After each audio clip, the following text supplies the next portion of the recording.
मोमिन जब दुनिया से राब्ता तोड़कर आखिरत की तरफ मुतवज्जे होता है, यानी जब उसकी मौत का वक्त आता है, तो सूरज की तरह चमकते दमकते सफेद चेहरों वाले फरिश्ते जन्नती खुशबूदार जन्नती कफन लेकर उसके पास आते हैं, हत्ता कि वो हद नजर तक उसके सामने बैठ जाते हैं। फिर मलकुल मौत तशरीफ लाते हैं, हत्ता कि वो उसके सर के पास बैठ जाते हैं। अच्छा, कुरान में भी मलकुल मौत का नाम आया है, सूरह सजदा के अंदर, अहदीस के अंदर भी। अलबत्ता तौरात में इसका नाम इजराइल भी आया है, और हमारे अहले सुन्नत के जो अव्वलीन मुफस्सिरीन हैं, इमाम तबरी रहमहुल्लाह अल-मुतवफ़ा 310 हिजरी, उन्होंने भी ये वर्ड इस्तेमाल किया है। लिहाजा मौत के फरिश्ते को इजराइल कहना भी जायज है हमारे सलफ के यहाँ, क्योंकि आजकल बाद लोग कहते हैं इजराइल नहीं, मलकुल मौत ही कहना चाहिए। इजराइल का लफ्ज भी साबित है। फिर मलकुल मौत तशरीफ लाते हैं, हत्ता कि वो उसके सर के पास बैठकर कहते हैं, पाकीज़ा रूह अल्लाह की मग़फ़िरत और उसकी रज़ामंदी की तरफ चल। वो रूह ऐसे निकलती है जैसे मशकीज़े से पानी का कतरा, बिल्कुल गैर महसूस तरीके से उसकी रूह निकाल ली जाती है। और जब मलकुल मौत उसकी रूह निकालते हैं तो बाकी फरिश्ते उसे आंख झपकने के बराबर भी मलकुल मौत के पास नहीं रहने देते, बल्कि उसे फौरन उसके कफन और उस खुशबू में लपेट देते हैं जो जन्नत से लाई होती है। फिर उसकी रूह को लेकर बुलंद होते हैं, और फरिश्तों की जिस जमात के पास से वो गुजरते हैं तो फरिश्ते पूछते हैं कि ये कैसी खुशबू है, तो वो उसके दुनिया के नामों में से बेहतरीन नाम लेकर बताते हैं कि ये फलां बिन फलां की रूह है, हत्ता कि वो उसे आसमाने दुनिया तक ले पहुंचते हैं और उसके लिए दरवाजे खोलने की इजाजत तलब करते हैं, तो जन्नत के जो आसमानों के दरवाजे हैं उसके लिए खोल दिए जाते हैं। फिर हर आसमान के मुकर्रब फरिश्ते अगले आसमान तक उसे प्रोटोकॉल देते हुए उस रूह के साथ जाते, हत्ता कि उसे 7वें आसमान तक पहुंचा दिया जाता है। तो अल्लाह ताला फरमाता है, मेरे बंदे का नामा आमाल इल्लियीन में लिख दो, जो सूरतुल मुतफ्फिफीन में आया है। इल्लियीन और सिज्जीन ये दो मुकामात हैं। ईमान वालों की रूहें जो है इल्लियीन में उनका नामा अमाल लिखा जाता है, और जो मुनाफिकीन हैं, मुजरिम हैं, सिज्जीन में लिखा जाता है। सूरतुल मुतफ्फिफीन सूरत नंबर 83 है, पारा नंबर 30 के अंदर।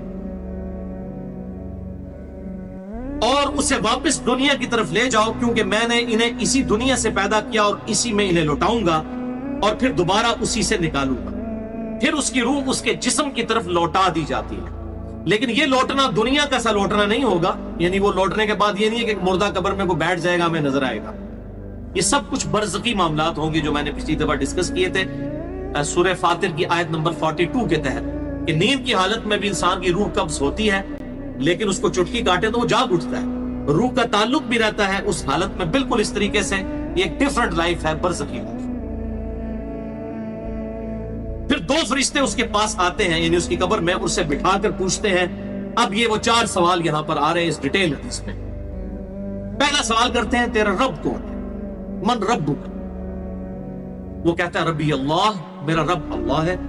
दूसरा सवाल पूछते हैं, तेरा दीन क्या है? मा दीन होगा, तेरा दीन क्या? तो वो कहता है मेरा दीन इस्लाम है। फिर पूछते हैं कि वो आदमी जो तुम में मबूस किए गए वो कौन है? यहां पर वो डिटेल आई, अल्लज़ी बुइसा फीकुम, वो शख्स जो तुम में मबूस किया गया था वो कौन था? तो ये जो कहते हैं ना कब्र में आप सल्लल्लाहु अलैहि वसल्लम आ जाते हैं, तो कि किसी हदीस में भी नहीं है। इसमें डिटेल आ गई कि उससे पूछा जाता है जो शख्स तुम में पैगंबर बनाकर भेजा गया वो कौन था? तो वो कहता है हुआ मुहम्मद रसूलुल्लाह, वो अल्लाह के रसूल मोहम्मद सल्लल्लाहु अलैहि वसल्लम। मसला हाज़िर और नाज़िर मेरा रिकॉर्ड है, मसला नंबर 7, जिसमें मैंने ये तमाम शुबहात क्लियर किए। ये 3 सवालों के बाद, अच्छा, जामिया तिर्मिज़ी में एक हदीस है 3120, उसमें अल्फाज है कि वो पूछते हैं मन नबीयू का, तेरा नबी कौन है? इसमें तो आया ना कि उस शख्स के बारे में तेरा क्या अकीदा है, उसमें मन नबीयू का अल्फाज है, जामिया तिर्मिज़ी 3120। अच्छा, अल्लाह का शुक्र है कि ये नहीं पूछते तेरा फिरका कौन सा है, तू किस इमाम की तकलीद करता था, केड़ी मसीदी तू नमाज पढ़ता सा है, देख लो कोई चीज।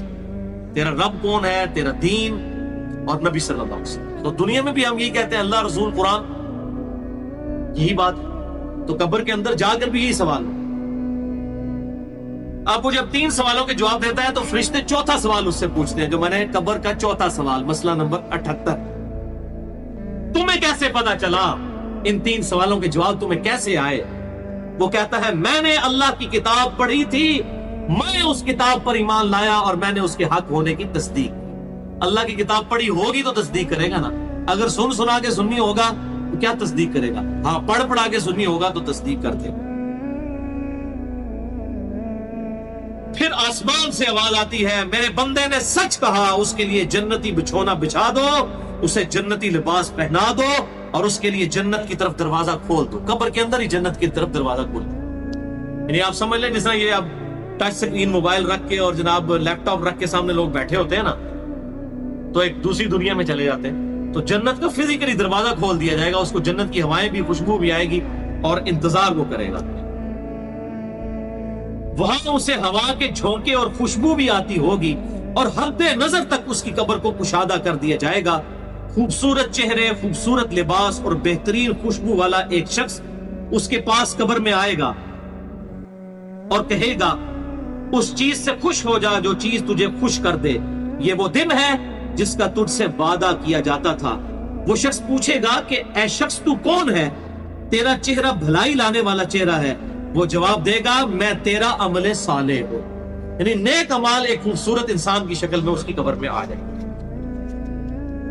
تو پھر وہ شخص کہے گا اے اللہ، اے میرے رب، جلدی کر، فوراً قیامت قائم فرما دے حتیٰ کہ میں اپنے اہل و عیال کی طرف چلا جاؤں۔ یعنی مومن کہے گا اللہ جلدی جلدی قیامت آئے، مجھے تو اینڈ رزلٹ نظر آ رہا ہے، مجھ سے انتظار نہیں ہوتا، فوراً قیامت آ جائے۔ ابھی سائملٹینیس کنٹراسٹ آنے والا ہے اس کا۔